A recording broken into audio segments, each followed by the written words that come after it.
So we finally got a decision. The Department for Education has confirmed that most GCSEs and A-levels will take place 3 weeks later than they normally would here in England. And that's for the 2021 exams. But why have they done this? And what does it mean for you as students? Well, click subscribe and that bell button and listen up, because we are going to break this down bit by bit. Now, you might remember way back in summer, around June to be exact, Ofqual had their consultation where they put forward their proposals for what the exam boards should do concerning the 2021 GCSE, AS and A-level exams, and also the VTQs as well. So that includes Btecs and other technical qualifications. Well, a bit after taking in those answers, they ended up with a final document that they released in August that had all the decisions that they were going to take forward. You might remember that I had a video on this which went over subject by subject everything that was going to change and what was going to stay the same. I'll link that in the cards if you haven't seen that already, because I really do advise that you watch it if you are taking exams this year. And we had some major changes, such as the removal of the external exam element in art, or the removal of practicals in science. But for many subjects, the changes weren't that drastic. And in some cases, we didn't have any changes at all. Well, Ofqual said concerning that document that they won't make any more changes on a subject by subject basis. So what you see in those documents is exactly what you're going to get. That's how the exams are going to play out for this academic year. Now, this is a bit strange, of course, because if you look on Ofqual's website, they're actually doing a consultation at the moment for MFL, for modern foreign language. And so I'm not sure why they're doing a consultation if they're saying that things are going to stay exactly how they put it before, or maybe that was one of the things that they were thinking of changing up as well. So yeah, we'll just have to see how that turns out, but I don't think any changes made will be that major when it comes to MFL or any other subjects at this point.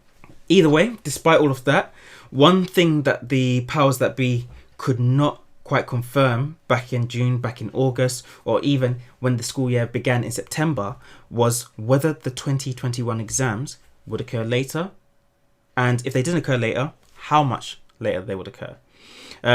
We now have some more information on that. So exams will now begin on June the 7th and end on the 2nd of July 2021.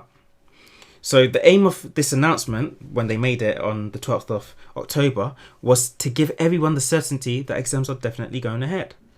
There seems to be no desire for the English education system to go the route of Scotland and cancel any of their exams at all. And also, when releasing this information, they made it very clear that the reason for giving this 3-week gap was to allow for more time to revise and learn stuff that was missing. And even though it won't make up for all the time lost, which is 4 or 5 months, I guess, it's better than nothing. What more can we say? Additionally, delaying the exams in this way has also offered the opportunity for something which some of you may find advantageous. A few of you might find it disadvantageous, but most it will work out well for. And what's happened is that 2 exams have been brought forward. And that is one of the maths papers and one of the English papers. By bringing these exams forward and making sure that they're before the half term, while the rest of the exams are after the summer half term, what they've done is made sure that all students should sit at least 2 of their core subjects if they have to self-isolate. So because they're 2 weeks apart, they'll definitely sit at least 1 English paper and 1 maths paper, which is super important because you want a reliable grade in that, because it tends to be the core of getting jobs later on. So it's a good idea, and it is a bit of a bonus. And also, of course, you get a bit of time, a little break in between the first 2 exams and your later exams. So you have even more time for revision, I guess. So for that, I think it's a good idea because, of course, many students have had to self-isolate. Many students have gotten sick, and this stops that from causing a problem for any students. We don't want any students to miss a massive chunk or even all of their exams because of having to self-isolate. They're not even sick, they're not even showing symptoms, but they have to self-isolate, so they miss all their GCSEs. That would be a shame. The Department for Education also released the exam results day as well. So it's Tuesday the 24th of August for AS and A-level, and Friday the 27th of August for GCSE students. So they're closer together than usual. Normally they're about a week apart, but at least this way everyone will be able to start at the beginning of the academic year in September. All right, there will be no delay in the academic year for 2021-2022. All right, that's all going to carry on as normal, hopefully. The Department for Education is currently in talks about all the other details, such as what to do when students miss exams because of illness, and what schools are supposed to do to assess them around then. They're still looking into that, and we're supposed to get more information on that later on in the autumn term. They have said that, so that's one thing that we'll have to wait and see. Hopefully there'll be something nice and robust that keeps it nice and fair, and doesn't stop any students from having to, or cause any students to have to resit anything or be super disadvantaged by having to self-isolate or by getting sick during that time period.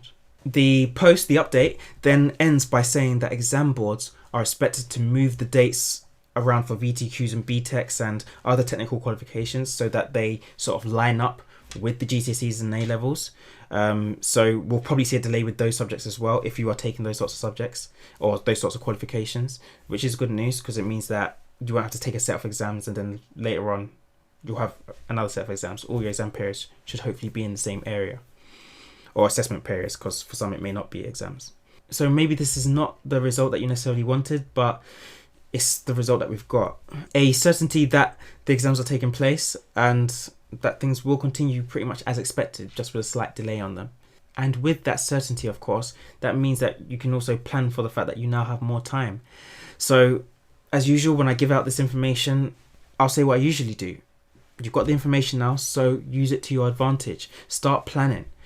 You've got the facts, so what are you going to do about it? Now, when it comes to this whole thing, this whole situation, this whole update, I know lots of you are going to be on opposing sides regarding whether exams should take place or not. And I've seen a lot of the discussions happening in the comments on my past videos and seeing your different opinions. Some of you saying, yes, you definitely want exams. Some of you saying, no, we prefer something more akin to the CAGs. But, you know, at the moment, I'm still on the fence. I'm just really happy that we got a bit more certainty, that we sort of know what's going on rather than having to sit and sort of wonder, is this going to happen or is this going to happen? Because I know many organisations were complaining that the DFE and the Minister for Education were taking far too long to get this information out. So I'm just happy that we've got that. But I'm also aware that 3 weeks does not make up for all the months that we lost, that you lost as students. And it's going to be tough. It's going to be a tough year. So who knows? There's still a good chance that we could end up with grades being very unfair, simply because some areas, some students from certain backgrounds are a bit more at an advantage than others. But you know, it's a bit of a conundrum. It's a bit tough, but we leave it to the powers that be to, you know, figure it out. But I want to know, what's your opinion on this whole matter? How do you feel about this announcement and, you know, what's been decided? Let me know down in the comments below, because I know as a teacher, well, as a teacher of the arts, of course, this doesn't directly affect me as such, but as the older brother of a student who will be taking these subjects, these exams come summer, you know, it does make me a little bit concerned for him, and it does make me want to just tell him keep working a bit more. But we'll have to see. Just let me know what you think down in the comments below. And of course, if you haven't already, be sure to subscribe and hit the bell for notifications and give us a like as well. All of that, of course, continues to support the channel and lets me know that you are finding these videos useful and tells me that I should keep making them. So that's all for today. As usual, thanks for watching, and until next time.